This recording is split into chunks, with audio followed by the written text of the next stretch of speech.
What's happening, y'all? Today's post is gonna be about something that I've been fighting with for a very long time. It's the difference between your drive and an addiction. I want to tell y'all a quick story about someone that I love very, very dearly. One of my mentors, it's actually a she. She retired with like this crazy amount of money, millions and millions and millions of dollars, liquid cash, taxes all paid up and everything. I'm talking about millions and millions of dollars. But the problem is, she was so driven and she worked so hard that she looked up one day, she was 60 years old, and realized she didn't have children or meaningful relationships, really outside of a few of her friends and her family. So now the question is, was all of that success worth it? Are all these trinkets worth it? Like, she sits in this multi-million-dollar house by herself watching football.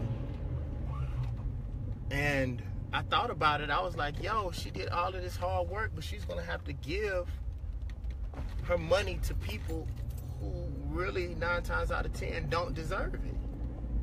Or, who really didn't have anything to do with that level of success.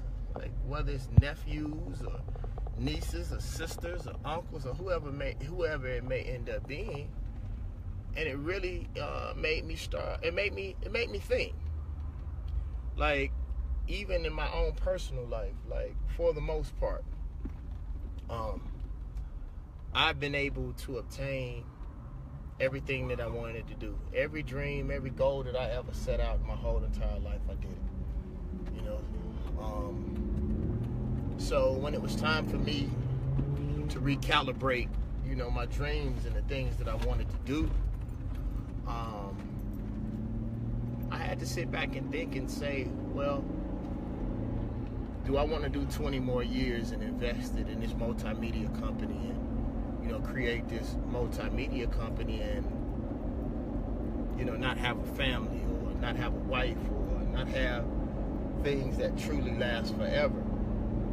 And I have a friend that works with one of the biggest entertainers on this earth.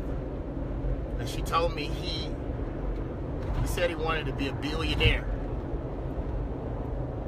And she's watching him get closer and closer to this goal, but constantly losing relationships and constantly doing what it takes to make the money, but not necessarily take care of the people that's around him. And that although he may meet this $1 billion goal, like, how much does one person need, to take care of him and his family, whereas he doesn't have to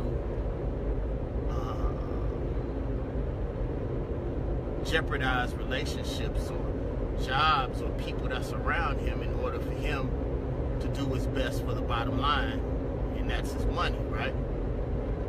So the reason why I posted this video is just for you guys to think, as you grinding and as you chasing that bag, like, what is it really for? Me as a single black man in America with no children, like, how many cars do I need? How much money do I need? How much food do I need? Before it becomes parasitic. Capitalism is parasitic, and no matter how much you make, it's never good enough. You always have to make more and more and more and sacrifice more and more. I have a little brother that we really didn't get an opportunity to spend much time together, because by the time he was old enough for us to truly kick it as, you know, grown men, I was in the middle of the grind. So I sacrificed our time and our relationship together, you know, under the auspices of trying to make money for us all. When really and truly, I think the most important thing and the thing that he needed the most was probably my time. You know, so be careful, you know, chasing the bag and then turning around and leaving everything else.